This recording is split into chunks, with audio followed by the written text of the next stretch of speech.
Commitment আছে যে এই ডিসি এলাকার মধ্যে একটা মেডিকেল কলেজ আমরা করব এবং সেটা কিন্তু আজকে সেটা হতে চলছে, বাস্তবায়িত হচ্ছে। যেমন আমরা কথা বলি সেই কাজটা কিন্তু আজকে এখানে হচ্ছে। আমি বলছি এই জঙ্গলেই মঙ্গল হয়ে যাবে, জঙ্গল মে মঙ্গল হয়ে যাবে আগামী দিন। এবং অত্যন্ত খুশির বিষয় যে উনি এটাকে অ্যাডপ্ট করেছেন, উনি এটাকে দেখে এবং যেভাবে ওনার চিন্তা ভাবনা, আমি নিশ্চিত যে এটা একটা নর্থ ইস্টার্ন জোনের মধ্যে একটা বেস্ট মেডিকেল কলেজ হতে যাচ্ছে। আমাদের ছাত্রছাত্রীর থেকে আরম্ভ করে এখানকার এলাকার কর্মসংস্থানেরও সুযোগ হবে।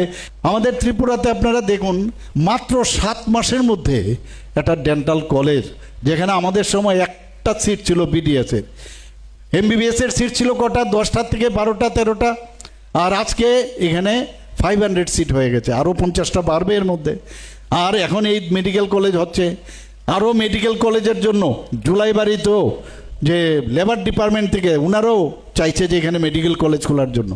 27,000 লোক আপনার মানে তার অ্যাপ্লিকেন্ট, তাহলে এমনটা না এখানে চলবে না, আমাদের আইডিয়াই নেই। এই যে মাননীয় চেয়ারম্যান সাহেব যে এইসব সব কিন্তু স্টাডি করে তবেই চিন্তা করেছেন। এবং আগামী দিন ত্রিপুরা যে মাননীয় প্রধানমন্ত্রীজি যে বলছেন যে এক ভারত শ্রেষ্ঠ ভারত, ত্রিপুরাও কিন্তু এক ত্রিপুরা শ্রেষ্ঠ ত্রিপুরা, সেটা আমরা করব। এখানে শুধু মেডিকেল কলেজ হবে, স্টুডেন্টদের সুবিধা হবে সেরকমটা না, এখানে কর্মসংস্থানেরও কিন্তু সুযোগ হবে।